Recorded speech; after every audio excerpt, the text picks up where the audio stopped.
right?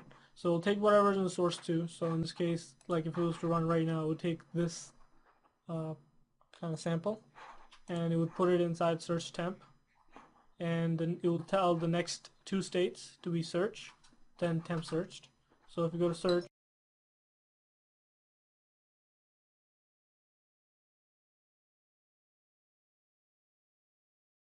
search, it takes the source, which is kind of your main sample, right, your main image.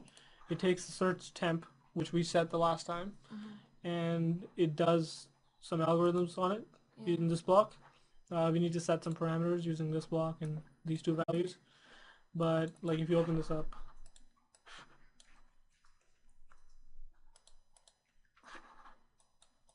it's just a library function, so you can't actually see the algorithms. But if you ever want to know, there's documents on it to figure out what it does. And basically it takes those two images, kind of compares them, finds as many of these as it can in here, matches of this, and then feeds the matches in an array of clusters. So it's just an array of different numbers it found. So if it found 5 matches, this array, the size of this array would be like 4, right? And it also says how many matches were actually found.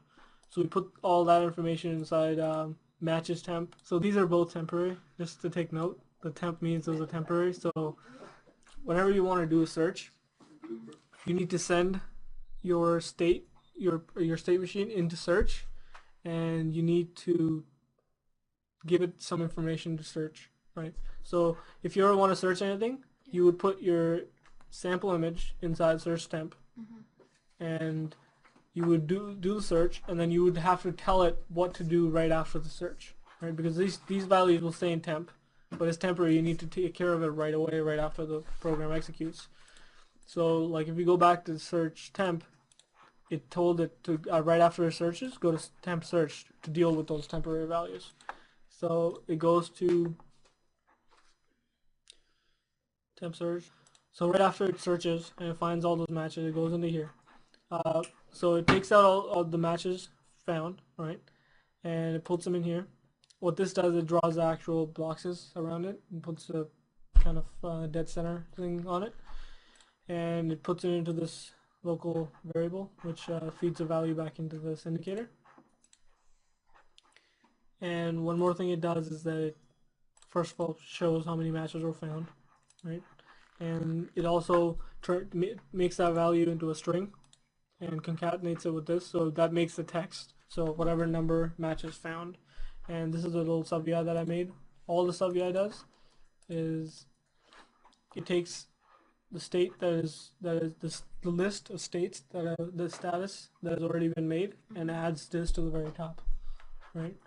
So when you run it, it just adds another line to the status, and we take care of that out here. So every time the loop runs, the status bar, just like these, get updated. So that is how it does the main search. So it kind of it's a classic example of a state machine. It just goes through a sequence, and you go through it. And then after this, there's no more states left, right? There's no more commands that have been sent over. So we'll go back to here and we'll wait for something to happen. All right.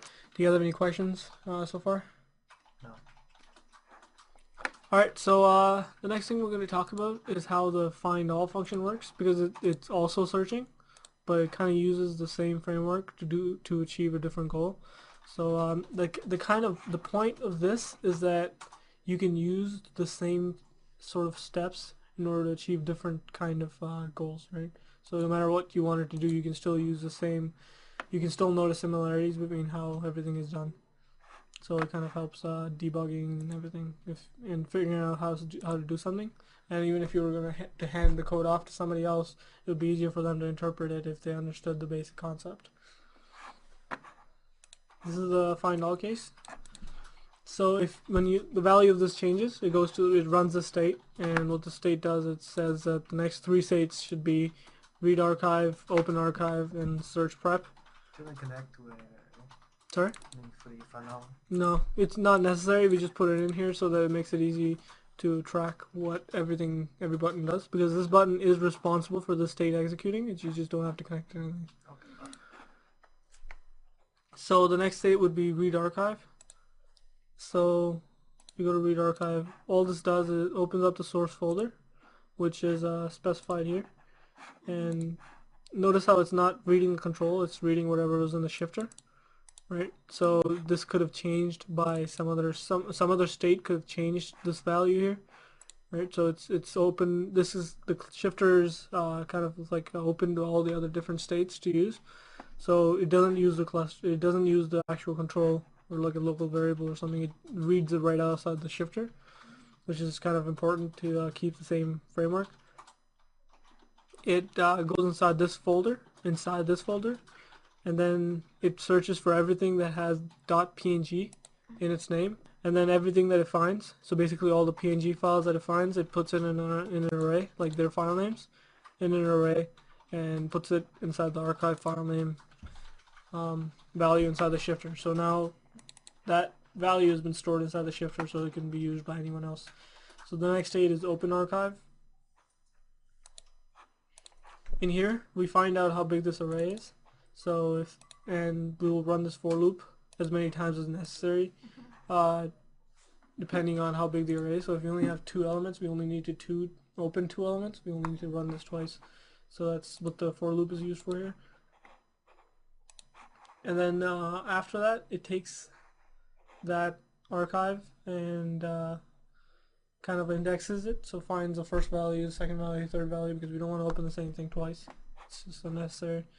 And then it finds the same source folder, opens this folder, and then puts this file name in there.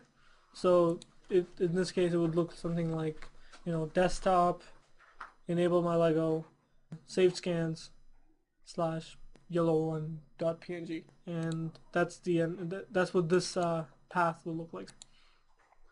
And then what we do is we create a new image, and we fill that image with this path here, right? And we name this image according to whatever the name of the actual file name was. It's very important to open this image and stuff because the way images work in LabVIEW, it's not actually a value, it's more like a reference. So it doesn't work the same as numeric. Like this wire doesn't contain an image, it contains a reference to an image.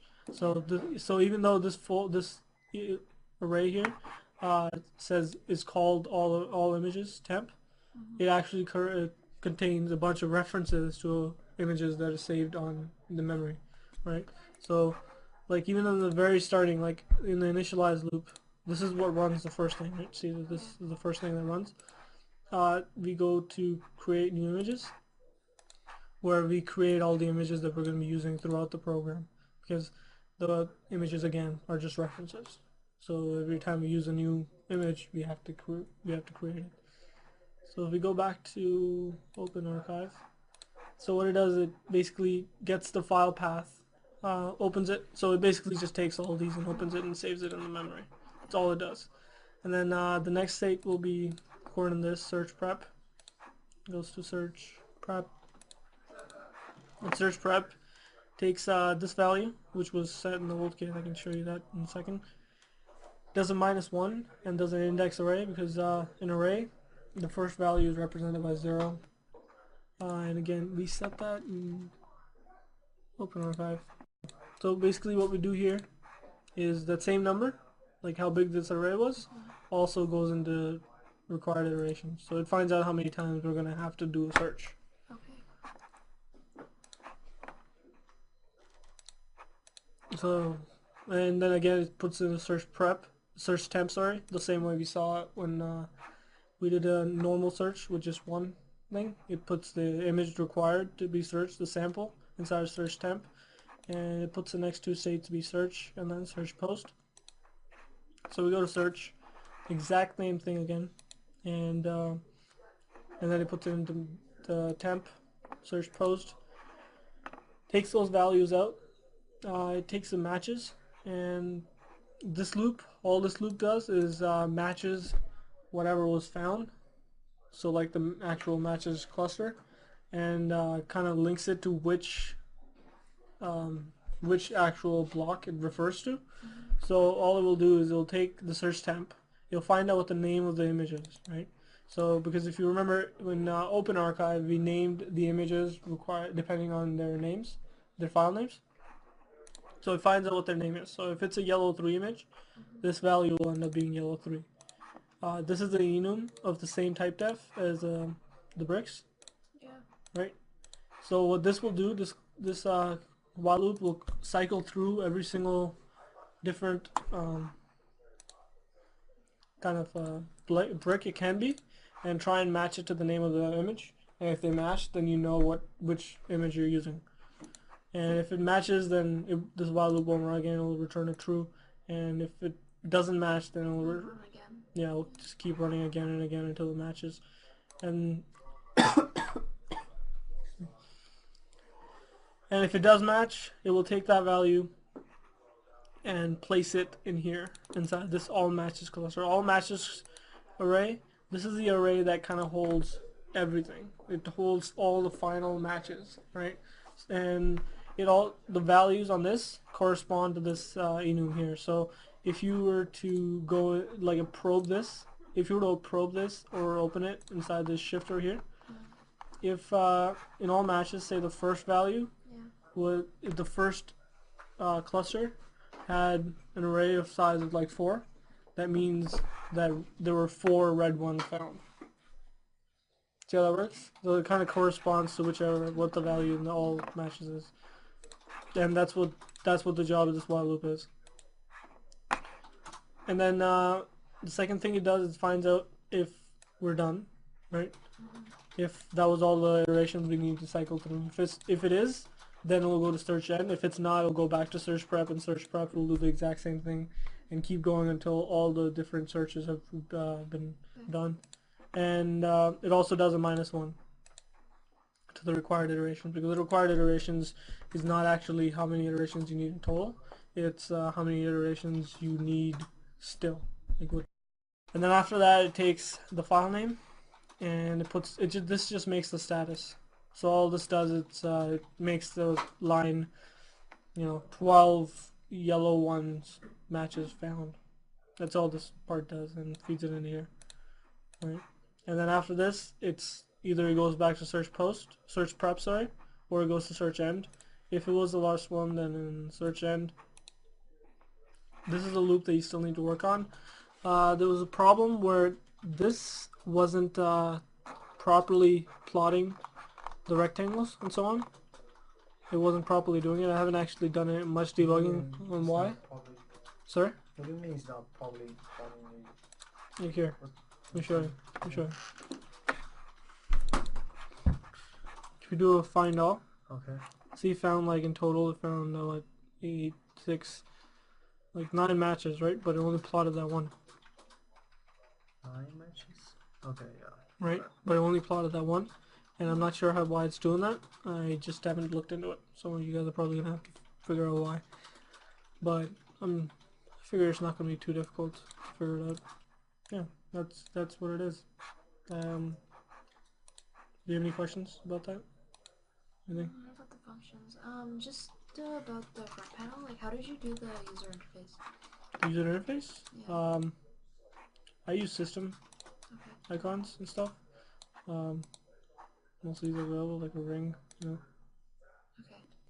It doesn't really like manipulate variables, right? It's just, Yeah, it's not really the same thing as like making variables, yeah.